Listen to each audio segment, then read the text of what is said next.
Welcome to Small Talk with Kenya and Dawn. I'm Dawn. And I'm Kenya. We are back here. We have part two where we were talking last week. We started the discussion of faith in everyday life. When we left off, we were talking about the mustard seed. And that mustard seed came up. And first, it started off that morning when we were doing our episode. We got into Sunday school. And my husband was teaching, and it was like he was sitting in the room with us, but he wasn't in there with us when we were talking about it. And then when we got to the sermon that day, and our guest minister for the day, Pastor Harden, came in and started talking about the mustard seed. And so, but when we were wrapping up our discussion, and we started that, and I said I wanted to read something. So let me get my eyes. Okay. And I had found this, I seen it on Instagram, and it was something that really, really struck me because I had never thought about this before with the mustard seed. And it says, we have been told the meaning of this verse completely wrong. And it says, I just learned the true meaning of the mustard seed verse, and it changes everything about how we understand faith.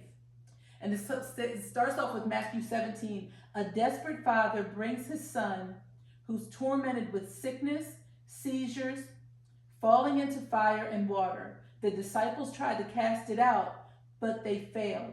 Jesus rebukes the spirit and heals the boy instantly. The disciples ask why they were unsuccessful, and Jesus' answer is eye-opening. Right? So then it says what Jesus says. It says, because of your unbelief, if you have faith as a grain of a mustard seed, you will say to this mountain, move, and it will move. Nothing will be impossible to you. And that's coming from Matthew 17:20, and that was the King James Version. But it says, but his disciples had faith. They walked with him, saw miracles. So why wasn't their faith enough? And why would Jesus say faith like a mustard seed if that meant only a tiny amount?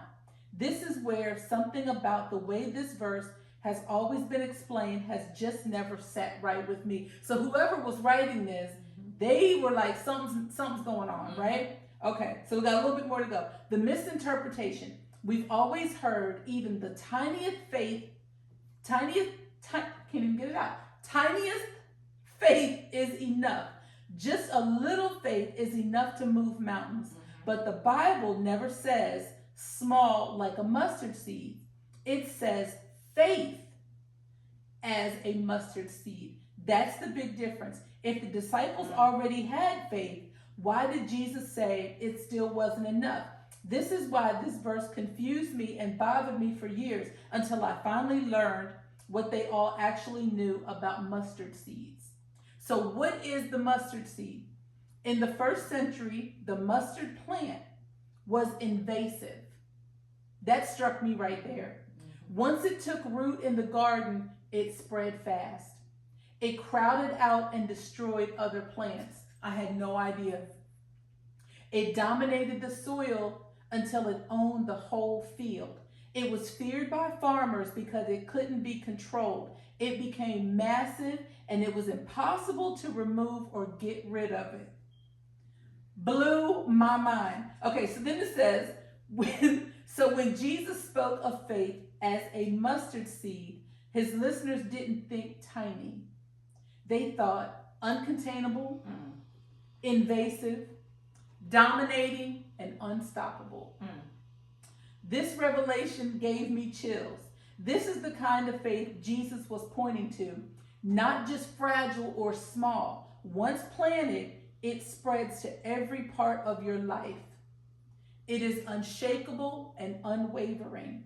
It does not politely coexist with fear or doubt. It overtakes, uproots, and destroys lies and systems of this world. It takes full authority and establishes God's kingdom. That is not tiny faith. That's aggressive, consuming, crazy, mountain moving faith. And then it says, do you feel like you have this level of faith? Stop me in my tracks. Do you have faith as a mustard seed? Not small, but rooted, invasive, unstoppable, and overtaking every lie with God's truth. The kind of faith the world calls crazy, but in God's kingdom, it's exactly what moves mountains. This is why the common explanation never sat right with me. Every time I heard it explained, I thought, hey, no, that doesn't make sense. Now I know it's because the mustard seed isn't about being small, it's about being rooted. So forceful and so unshakable that nothing else can stand against it. Now, I don't know who wrote that, but I'm so glad that they did. That's the kind of faith that we should have. And when it said it's not about it being tiny, but it's rooted. And then to know how it just spreads and how it's invasive. Can you imagine the faith of the grain of a mustard seed, that if we had that rooted inside of us, do you know, it's like if you just say that you ingest it, right? And it starts right here. And that thing spreads. It's going here and it's going all the way down from the top of your head to the sole of your feet. I just got chills right now just from thinking about it. If we had that kind of faith, you know, and then when she talked about a measure of faith, and if we had that, you think about invasive, and I'm going a little medical here. I'm looking at the arteries. I'm looking at the veins. I'm looking at our intestines. I'm looking at the bones. I'm looking at our blood, how it keeps just flowing from up and down and all around. Can you just imagine if that kind of faith, just from that grain of a mustard seed, from the mustard seed, and we allowed that to take control of us, where would our faith be? I don't know what you're thinking right now, but I'm thinking that's what I want. That's the kind of faith that I want to have. I want it to where it's planted inside of me. It's rooted inside. It's deep. You can't kill it. You can't do anything with that. Yeah. You got to tell me what you're thinking. My thoughts all over the place, first of all. Just to even think, and especially after visually seeing it, holding it, to really understand how small it is. Yes. But just how powerful it is. Yeah. And we had the actual seed. We did. Not the actual seed, right? But the actual seed. Yeah. Which was maybe the size of a tip of a pen, or maybe a ballpoint pen. If it was that big. So, and just to think about, and even the explanation you just gave of all over the body. As you were talking, my first thought was, that's what cancer does. And then my second thought was, if we could possess that, we can do some of those things that Jesus said we'll do greater than him. There you go. Oh, that's good. That's good. We'll be doing those supernatural things that he did, and it wouldn't be a question of what just happened. It'll be, God, I thank you. Yes.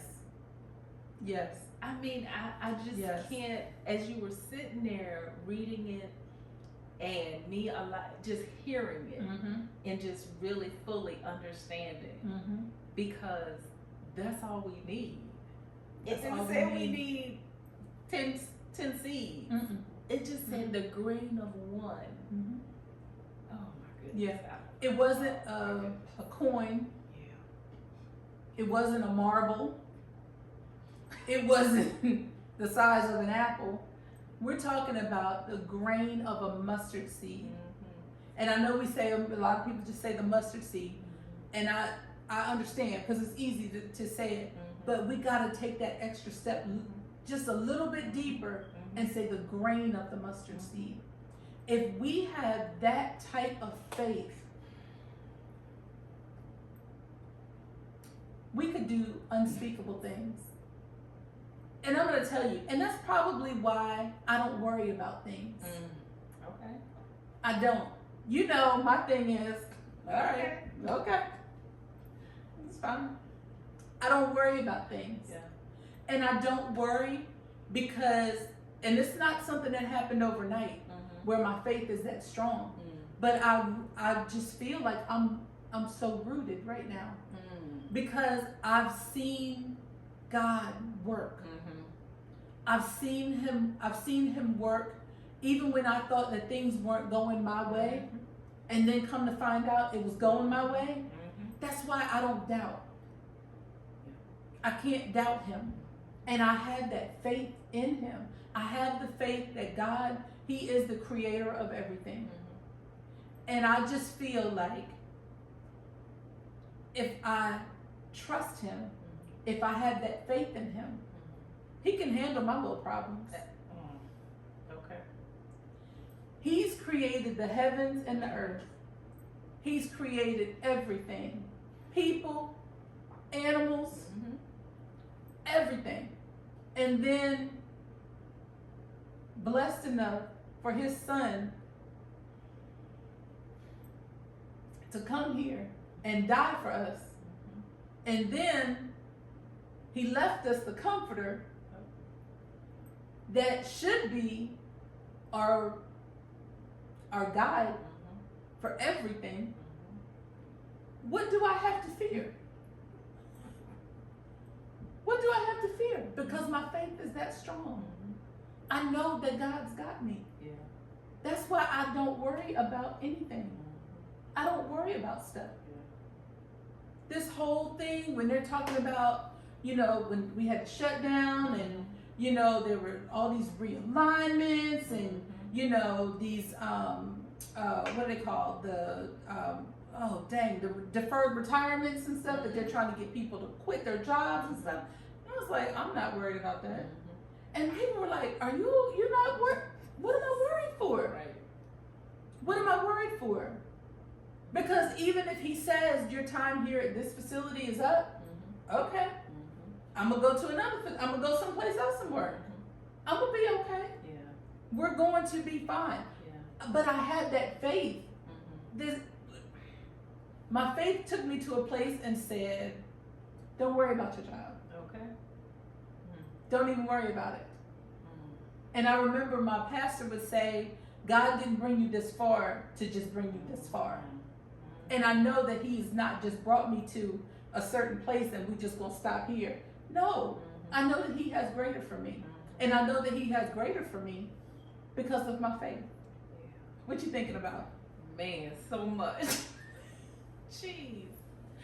But even as you're talking about even like the job and God has brought you this far, he brought you this far for a reason. It just made me start thinking about how when my faith was shaken and I didn't believe enough in our word enough, he's always worked it out. Yeah. But then it made me start thinking about how strategic he's been in my life without me even realizing how strategic he's been in my life. And when I think back of the path that and just you're talking about work, just the path of work and how he's done it. Yeah. You know, I'll say this, well, I say it a lot now because it's just so important for me to get a testimony to somebody who's feeling kind of, you know, like why is this happening to me? And I always say, you can't tell me what my God can't do.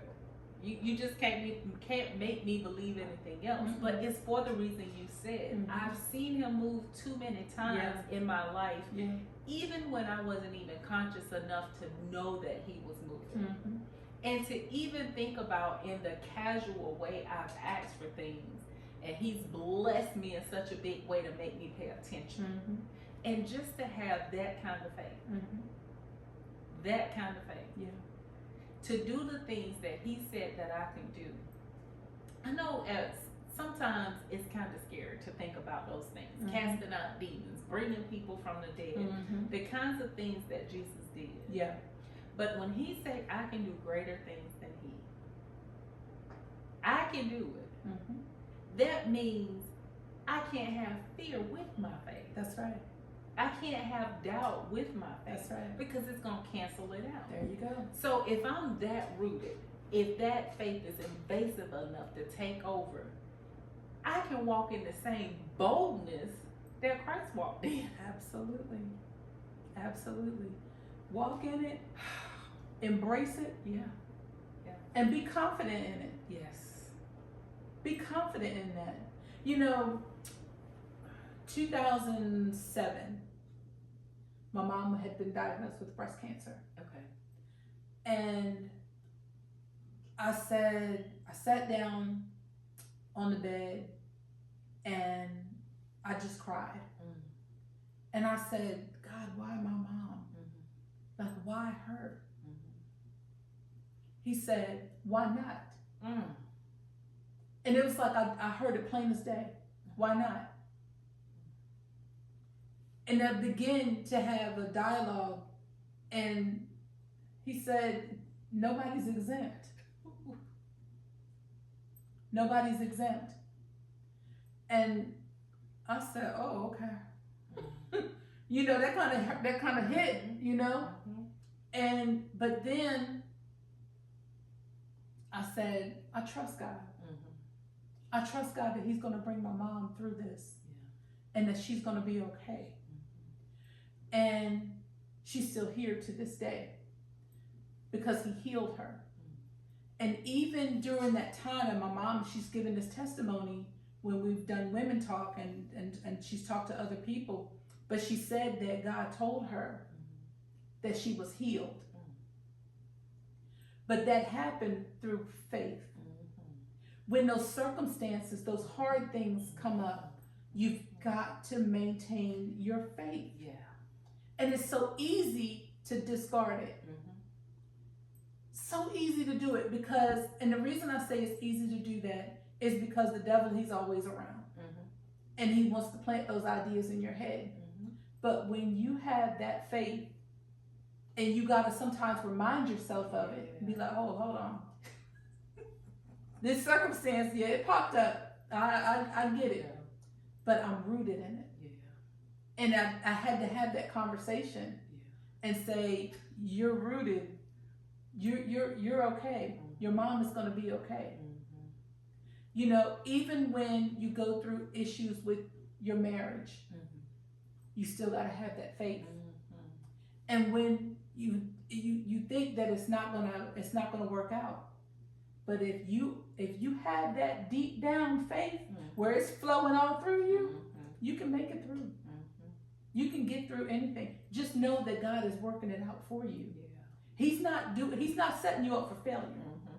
He's setting you up for success. Mm-hmm. What you thinking? Oh my God, my brain is just so many thoughts all over the place. Mm-hmm. But as you're giving these examples, I'm mm-hmm. thinking about things, and even when you say marriage, and to have that kind of faith, yeah, and go back to that word invasive, mm-hmm. In order for me to possess that much, mm-hmm. I have to, in possessing that much faith, I have to trust the process of me changing as well. Yeah. Ooh, that's good. Yeah, I'm gonna have to be doing some things different, mm-hmm. and I go back to the evidence of it. Mm. If that much faith is in me, I gotta have some evidence of it. Yeah. I gotta have some proof of this thing that's mm-hmm. working inside of me. Mm-hmm. So in that, I have to allow the process to go through. Right. I have to not be scared to be the outcast like John the Baptist. Mm-hmm. I can't be scared to be the wild one that everybody's looking at like, they might be done lost their mind. Mm-hmm. And in order to possess that, it's going to call, in the same way that Jesus stood out, we are going to stand out. Yeah. We're not going to look like everybody else. Mm-hmm. We're not going to look like what we've been through. We're going to take this thing that was a mountain and crush it mm-hmm. as if it never happened. That's right. And I'm going to have some evidence of that thing. Mm-hmm. And so as you were talking about that, even your mom's testimony, it took me back to my grandparents. Mm-hmm.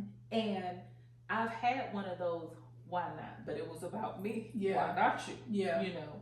But I go back to my grandparents. And even in that moment with their death, God gave me peace in it eventually. Whereas I kept holding on to this thing and wanting to, in one breath, I'm saying, God, I trust you and I believe you, but I'm not happy with your answer. So I had to allow that thing to be invasive in my life, because even when he's blessing, it's not going to be what exactly all the time what we're asking for. Right. It's going to look different. So whatever that blessing is, I have to have so much faith in me that it's so invasive that whether good, bad, or indifferent, I'm still going to show up in that evidence that I still got that faith. Absolutely. Yeah. Absolutely. It should be unwavering, unshakable. Unshakable. And when I was just reading that, and I thought about it, because that's the verse that I've meditated on, about the boy throwing himself, in the fire, and the seizures and things. And Jesus cast out he called that demon out, and told him to come out. But the amount of faith that father, he just had a little bit of faith. He probably didn't have a lot, because I'm sure he probably had tried everything that he could until he actually ran into Jesus and was like, this is it. Yeah. Now if he's not going to do it, if he's not doing it, I have nowhere else to go. I have to have some amount of faith. Yeah. I just need a little bit of faith. And look what he did for him. He called out that demon, and that child was healed. He wasn't throwing himself in the fire anymore. It was those symptoms of the epilepsy from what the demon was manifesting inside of him. But it's so important to see the bigger picture in that.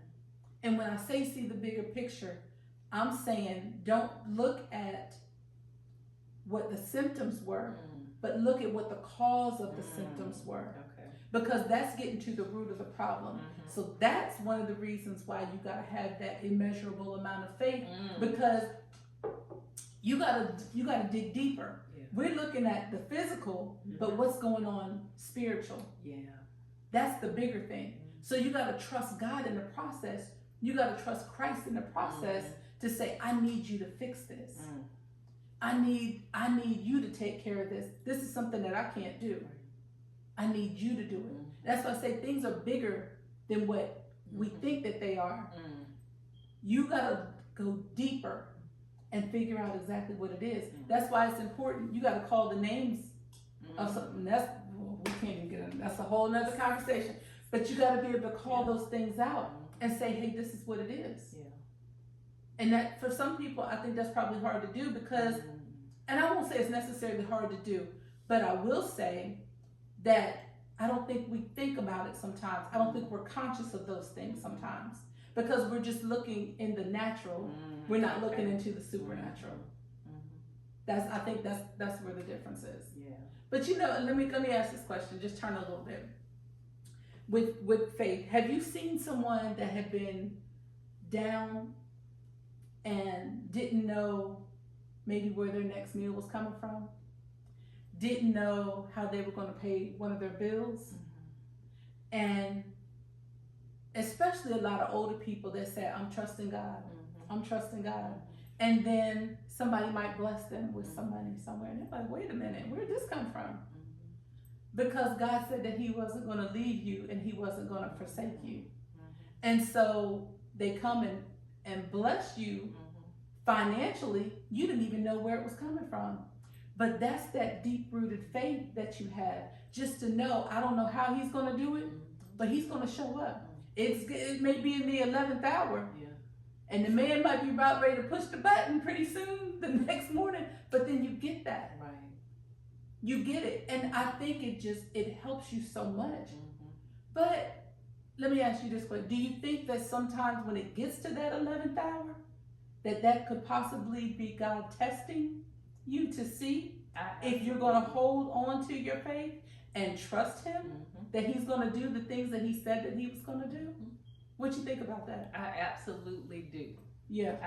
I mean, really, Because again, for me, that goes back to that evidence. Mm-hmm. Am I just going to go into a panic and just give up and Mm-hmm. just, you know, whatever? Mm-hmm. Or am I going to really sit and wait and watch them work it out? Yeah. And you know, you brought up elderly people and how much faith they had. Mm-hmm. And in the beginning of this conversation, that's where my mind went. Mm-hmm. And I just remember so much of, they depended so much on God, mm-hmm. because they had limited resources, of Yeah. course.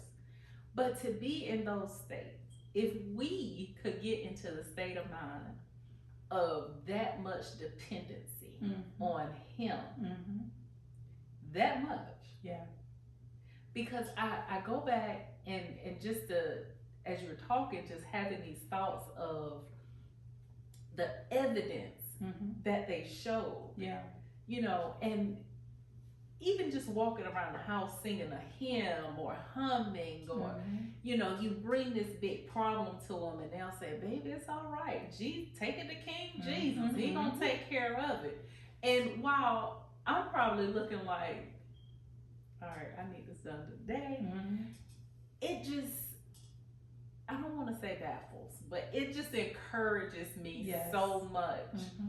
to even be able to have a memory of those times, mm-hmm. because it encourages me, where we're in that microwave mentality mm-hmm. now, to learn there's a process in the waiting. Yeah. And that process is for a reason. Yeah. Everything that we go through, I am 100% believer of, is necessary. Mm-hmm. And even that waiting part. Mm-hmm. But if we could just get to that point of total dependency, yeah. or at least more dependency mm-hmm. on God, I think we would be able to see a movement of people and doing those things yeah. of greater than what Christ did when He was here on earth. Yeah. I think the problem lies where we're looking for something tangible. Mm-hmm. Absolutely. And if we can't put our hands on it, mm-hmm. then it's a problem for us, because we need to be able to see it. Yeah. Like you're saying, the evidence. Mm-hmm. It's like we need to be able to touch it. We need to be able to smell it. Yeah. We need to be able to feel it. Mm-hmm. We just need to be able to look at it. But like we were saying earlier, it goes deeper than the natural. Mm-hmm. You gotta look supernaturally. Yeah. Gotta look supernaturally. Mm-hmm. And we've talked before about how be prepared for the no. Mm-hmm. Everything that you pray for is not going to be a yes. Absolutely. And when He says no, still trust the process. Mm-hmm. Mm-hmm. If He says wait, still trust the process. Mm-hmm. Because God just doesn't give us stuff because we always ask for it. Mm-hmm. You know, and some things you got to work for. You got to work for your paycheck, don't you? Yep. So you got to work for some things with God. He doesn't just give you things just because you ask for them. You got to go through that process Mm-hmm. and keep that process of faith. Yeah. And I think when you have it inside of you, and it has really taken root and it has spread, it's so much easier. And I think it's a lot easier because you trust Him. Mm-hmm. You trust that He's going to do not just what you want, He's going to do what you need. Mm-hmm. And He's going to do it in perfect timing. That's where I'm just like, okay, I know I can't get it. Like when you said that He answered a 12-year prayer, Mm-hmm. right? And you said, when I asked you, hey, if you asked for this 5 years ago, would you have been ready for it? And you were like, no. Mm-hmm. So you got to trust that process. Absolutely. You got to trust it. You got to know that God, He knows what He's doing. Yeah. Yeah. He's not an amateur, and He's not new at this. Right. You got to know that He knows what He's doing. And I think that's where our faith really takes off. It does. I think that's where it really, really takes off. What are your thoughts? I'm just thinking about that process. Mm-hmm. I mean, he literally will also give us peace in that process, Mm-hmm. where we're not so anxious. We're not sitting, if it is the 12th hour, where we just try, or the 11th hour, waiting to see on Mm-hmm. the edge of our seat. Mm-hmm. He'll give us peace. And that's more evidence that I've seen in my grandparents and my that those are the things of evidence that really matters to me. Because it's not just me saying, okay, read this Bible. I need you to believe in a God you've never seen. I need you to hold on to the faith that you really don't know what it is. Because, as soon as something bad happens, I get to teetering and I'm not real sure how to handle this. But to be able to sit in the thing that feels like a mountain that's sitting on your chest and to have peace in the process. Because my faith is so invasive. Even if he say no, I still know he can. Yeah. I understand that wasn't good for me. Yeah. Because he knew it wasn't good for me. And that's enough. That answer right there is enough. That's enough. That's enough. Okay, so we gotta take a break here. Okay. I got another story that I wanna share with you when we come back. But when we come back, I wanna talk about faith with people that don't necessarily believe. Okay.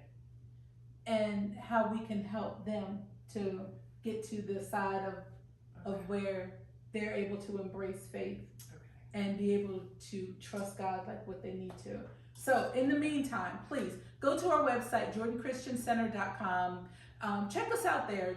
Let us know what you're thinking. For here on this YouTube channel, please like the video, share the video, give us a comment, hit that notification bell so that you know when Small Talk with Kenya and Dawn premieres, which is every Tuesday morning at 7 a.m. So until then, have a great day.